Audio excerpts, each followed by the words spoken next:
Ndakuramukije mu izina rya Yesu Kristo umwami wacu. Hano uri kuri rwa rubuga Shingira Intahe Imana Nzima, uri kumwe na Irene Nahazwe, nkaba arije nyoboye ibiganiro hano.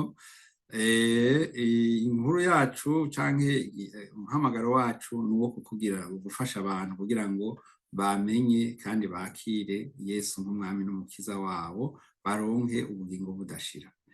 Uno munsi ikiganiro dufise ni ikiganiro gikurikira ico twatanze mu gihe giheze, kivuga ku vyerekeye umunara w'i Babeli. Ngo umunara w'i Babeli ugeze kure, niwo mutwe w'amajambo. Yego, ejo bundi twaraganiriye ku vyerekeye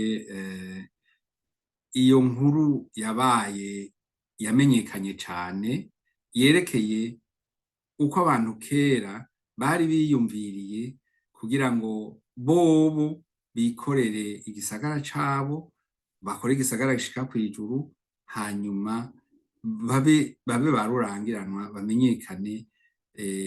Mbere novuga nti basa nuko bateye umugongo Imana, ariko Imana ntiyabihanganiye. Imana yarabagendeye, Imana irabasanzaza, ibatesha uwo mugambi bari bafise wo kugomba novuga nti kwigenga bikuye ku Mana. Abantu benshi muri kino gihe barondera kwigenga, ni naco gituma hariho n'ibi bihugu turavyumva ngo ni ibihugu ngo vy'intwaro rusangi. Mu bihugu vy'intwaro rusangi hariho ivyashizemwo ko ata Mana, Imana atajirimwo, ni aribo bonyene bitwarira.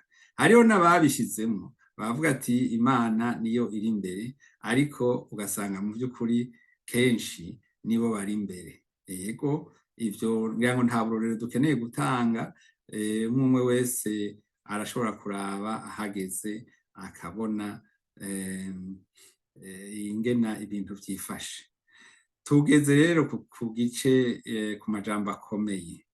Hariho ikibanza abapfuye baruhukiramwo. Tumaze iminsi twumva Imana yamukunze kuturusha, yagiye mw'ijuru, yashitseyo, egome twaronse n'ivyemeza ko yagiye mw'ijuru. Ubu nta muntu araja mw'ijuru, ariko hariho ahantu abantu baruhukira. Reka dusome amajambo yanditse, kuko twama turonka ibishingantahe vyinshi. Ngo simvuze ngo Imana ntiyereka abantu, iracabiyereka, irabavugisha. Numvise umuntu umwe ashingira intahe avuga ngena ngo umukozi w'Imana yigeze kumva ijwi rimubwira ivyo akora, kandi yarabikoze, kandi yabonye ukuboko kw'Imana. Ariko twama tumva abantu bavuga ngo twaragiye mw'ijuru, twashitse aha n'aha n'aha, twabonye naka, twabonye naka. Ni vyiza vyose, kumbura Imana ishobora kukwereka n'ibintu bizoba mu myaka myinshi iri imbere, aho ntawobiharira. Ariko ibiriho ubuye, reka dusome mu gitabo c'ivyahishuriwe Yohana 14 umurongo wa 13, umurongo ukwiye kenshi ufashishwa abantu canke uremesha abantu iyo babuze. Si ukuvuga ngo ni ukubaremesha gusa, iyo bihuye koko abantu barakoreye Imana bari muri ubwo rwego, niko bigenda. Reka tubisome. Havuga ngo numva ijwi rivuye mw'ijuru rimbwira ritandika, ituhereye none hahirwa abapfa bapfira mu Mwami. Kandi Muhemu aravuga ategome ngo baruhuke ubutame bwabo, kuko ibikorwa vyabo bijana nabo bibakwirikiye. Haleluya! Abapfuye bashingira intahe kubwo kwizera, nta n'umwe arashika mw'ijuru. muti kuki pasiteri uvuze ivyo bintu birabaho? Reka tugende mu gitabo c'Abaheburayo, ibaruwa ryandikiwe Abaheburayo, hariya igice ca 11 duhere ku murongo wa 39.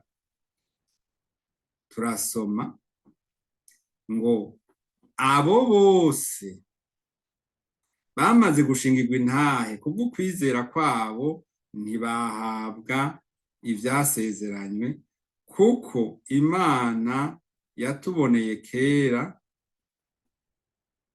ikirushiriza kuba ciza, kugira ngo abo ntibatunganywe bose tutari kumwe. Abo rero ni bande? Abo reka dushobora gusoma mu bake bake muri bo. Reka duhere abo ni ba Stefano, abo ni ba Mose, abo ni n'abami Dawidi, abo n'abagize ukwizera bose nibo nabicishijwe amabuye bakerewemwo kubiri, barageragejwe, bicishwa inkota, bayerera, bambaye insato z'intama n'iz'impene. Abo muramuzi wari yambaye insato z'intama n'iz'impene ni Yohana Batista Mubatizi. Bari baburaniwe, bababazwa, bagirirwa nabi. Isi ntiyari ibabereye ko bayibamwo. Bayerera mu bugaragwa no mu bisozi no mu masenga no mu vyobo. Aba ni ba Yohana b'ivyahishuriwe Yohana, abo bose. Ariko turumvise yuko ngo Imana yari dufitiye icifuzo kiruta ibindi, icumviro kiruta ibindi kuba ciza. Intumbero yayo kwari uko bashikira ugutunganywa rwose bari kumwe natwe. Ni ukuvuga iki? Ni ukuvuga ko baraturindiriye. Amina. Amen. Ndagufitiye inkuru nziza.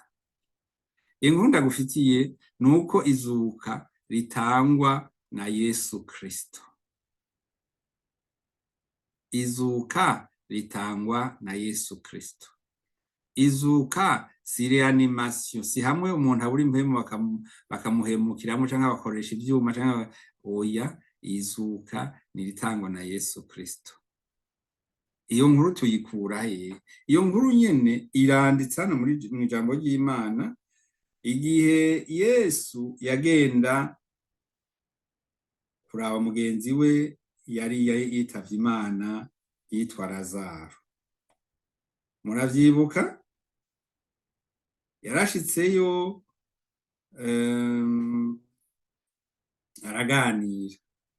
aganira n'umwe muri bashiki ba Lazaro. Aho ntiyarwana amuzoye no kumuzura.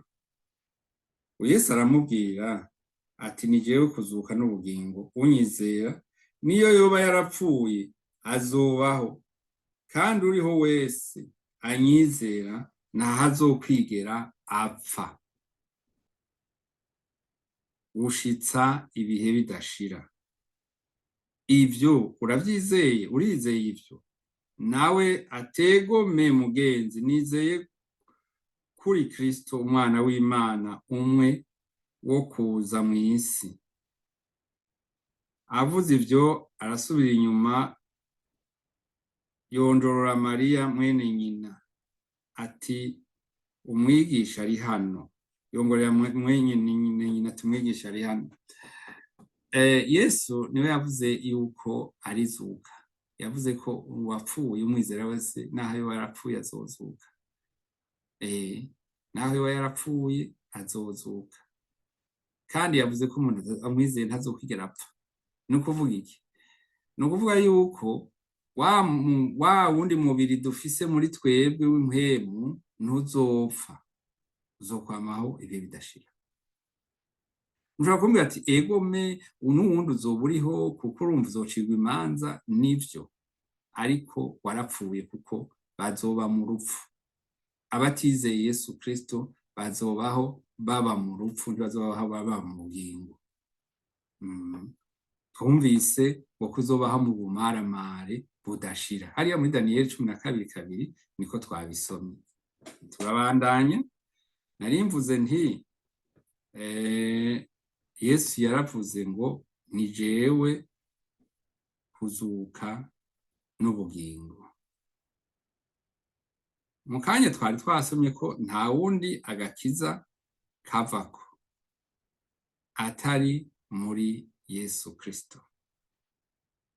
Irindi jambo benshi bakunda no guharira kubera ko bitoreye izindi nzira, bitoreye izindi nzira zo gusenga, bakibaza ngo hariho abahuza benshi.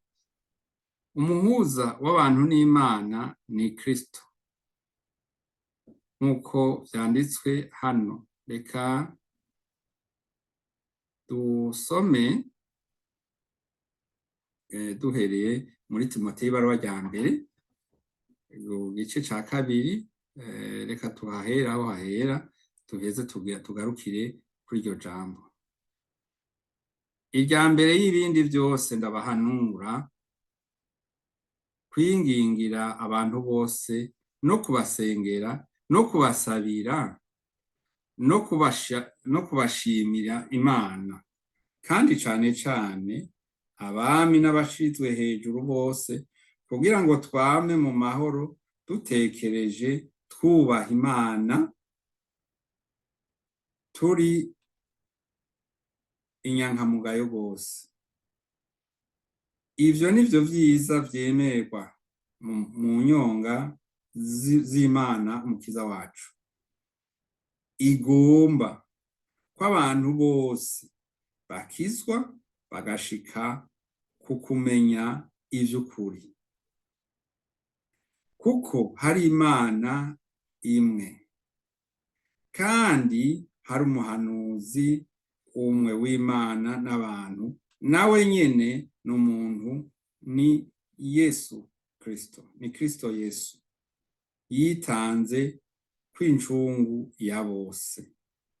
Haleluya. Kandi ivyo bishingiwe intahe mu bihugu vyose, mu bihe vyose. Kandi ivyo bishingirwe intahe mu bihe vyavyo. Amina. Nuko twavyumvise, nta wundi muhuza ari hagati y'Imana n'abantu. Nta mutagatifu naka, nta mubikira kanaka, oya. Umuhuza ni Yesu Kristo. Twe twagize Imana yaduhaye umuhamagaro wo kugira, novuga nti nkari nk'ishirahamwe ryitwa ijambo ry'amahoro no gusubiza hamwe n'Imana muri Yesu Kristo. Abantu barashobora kurondera kugira ibiganiro bagasubiza hamwe bakumvikana, kubera batinya gukomereka. Iyo babishize muri Kristo ni nk'uko icete ca leta kiba gishizweko ikidodo, kuko ico nico kica cubahiriza uwo mwumvikano. Nuko Yesu rero abahezagire. Ego Yesu Kristo rero tuciye ngaho ntitwokwirengagiza rya jambo Yesu yabwira intumwa ati, jewe ndi inzira n'ukuri n'ubugingo. Yesu niwe nzira, ntawushika kwa se, niko yavuze, ntawushika kwa data atanjiyeko, ntibishoboka. Yesu ni inzira n'ukuri n'ubugingo. Tukiri abana twarumva abaririmba muri korali, Yesu ni inzira n'ukuri n'ubugingo, niko yavuze. Haleluya. Ako twarakaririmba, kandi n'ubu ndibaza ko abana bakikaririmba. Namwe muri no mu mahanga mushobora kukigisha abana banyu, kuko nakaririmbo kagufi kandi kavuga ukuri, kandi uko kuri ntikuzobavamwo. Yesu Kristo yaravuze ko azogaruka kutujana, ivyo nabivuze. mbega Yesu Kristo azogaruka gute? Ico ni ikibazo bamwe bamwe bakunda kwibaza bati mbega none azogaruka gute ko twumvise ingene yaduze mw'ijuru. Abamarayika nibo bamushingiye intahe, babwiye intumwa zari zirangamije mu kirere ziriko ziraraba iyo arengeye, hanyuma nabo bababwiye ngo uyu Yesu abakuwemwo akaduzwa mw'ijuru, azoza atyo nk'uko mwamubonye aja mw'ijuru. Yesu rero tuzomubona. Narondeye abamfasha kuririmba ngo bazomubona abamubambye bose, amaso yose azomubona. Ntabo nabonye ariko aramufasha, ariko hari mwene data yitwa Ndereya niwe yakunda kuririmba indirimbo nyinshi, nibaza ko azonyumva igihe kanaka ngo bazomubona abamubambye bose. Ego natwe tuzobona Yesu. Rero aha abamarayika baravuze yuko bazomubona. Intumwa zagararije inshuro nyinshi inkomezi za Yesu Kristo, murambarira, intumwa zagaragaje inshuro nyinshi inkomezi za Yesu Kristo, kuko zarasenze ati Mana turasavye ngo iri jambo ryawe uriherekereshe ibitangaza n'ibimenyetso. Kandi ibimenyetso byarabonetse, ibitangaza byarakoretse.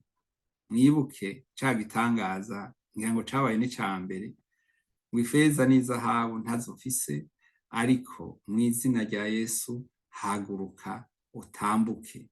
Umuntu yari amaze imyaka yicaye atagenda, aca ahaguruka aragenda. Ego n'ubu niko bikimeze. Reka dusome mu vyakozwe n'intumwa. Hari ijambo numvise kandi mbona ryotugira akamaro, reka turisome.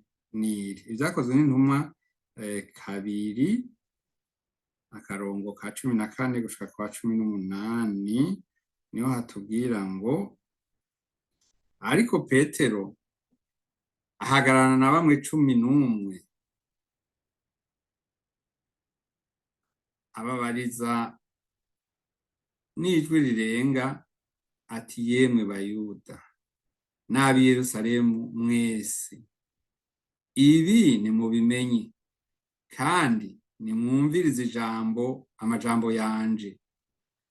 Aba ntibaborewe nk'uko mwiyumvira, kuko ubu ari isaha 3 z'umunsi.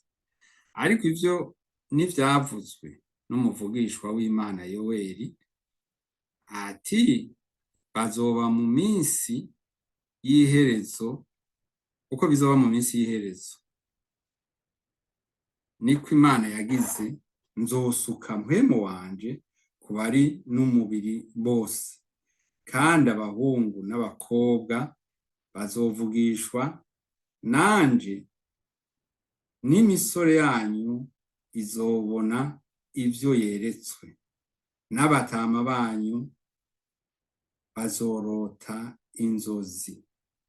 Mbere n'abagurano banje b'abahungu n'abakobwa muri iyo minsi nzobasukako mpwemu wanje bavugishwe nanje.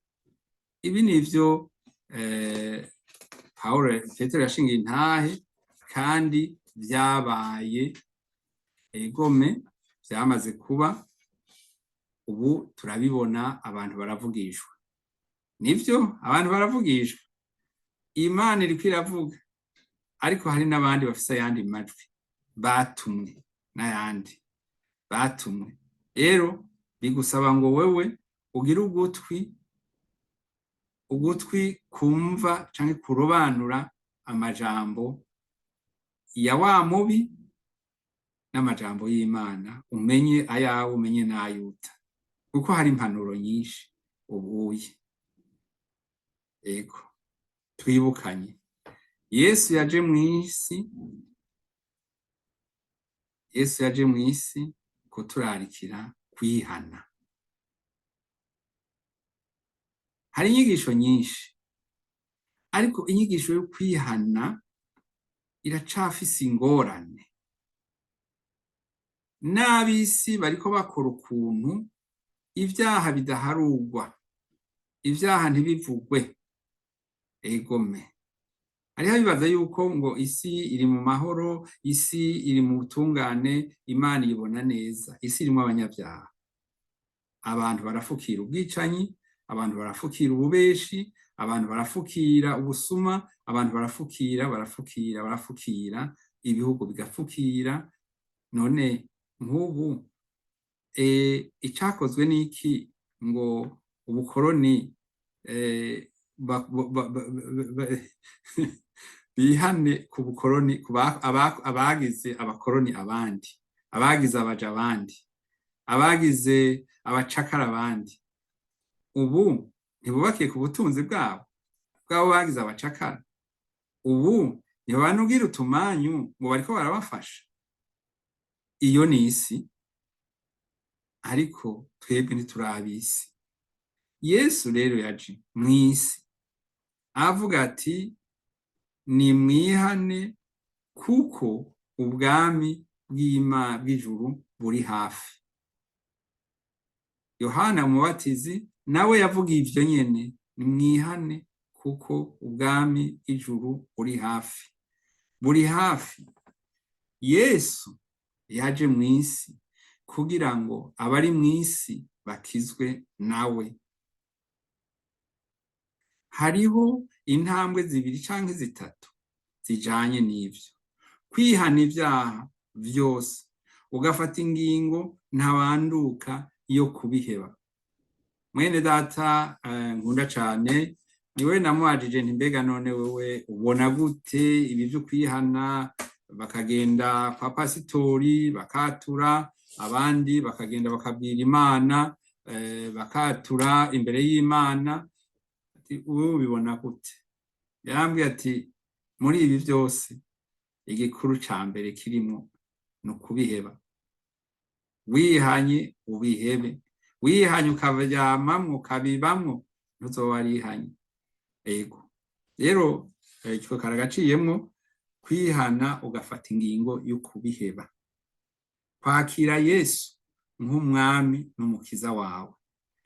Utagira Yesu ntaba ari muri ntabarimo. Hanyuma guhakana Satani n'ibikorwa vyiwe vyose. Hariho abantu bubatse n'amashengero meza, bayubakiye Imana, bakoramwo n'ibikorwa vyiza, mu nyuma baragenda bakwega ivya Satani bashiramwo, ibitako vya Satani, amajambo ya Satani, ukwemera kwa Satani, ibitabo vya Satani.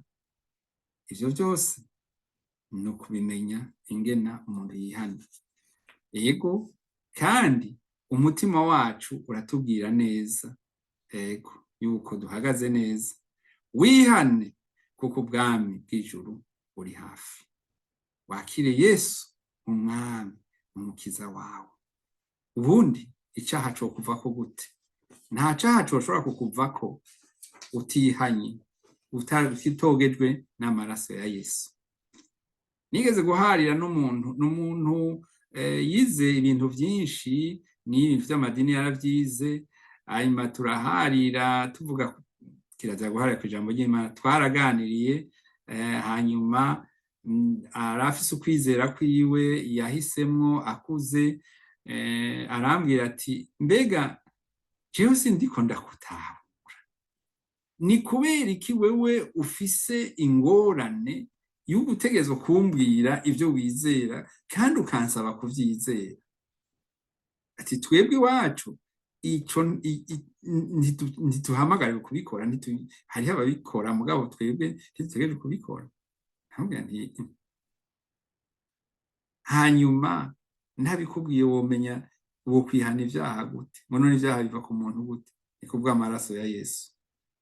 Uwo muntu yaciye ahaguruka, n'ubu araciruka, ntiturasubira no kuvugana ico gihe, kuva ico gihe kandi haheze imyaka myinshi. Amaraso ya Yesu, amaraso ya Yesu, amaraso ya Yesu. Aha mfitiye akanyamuneza mwene data, hari mwene data yama yandika, amaze igihe kitari gito yandika ku kamaro k'amaraso ya Yesu.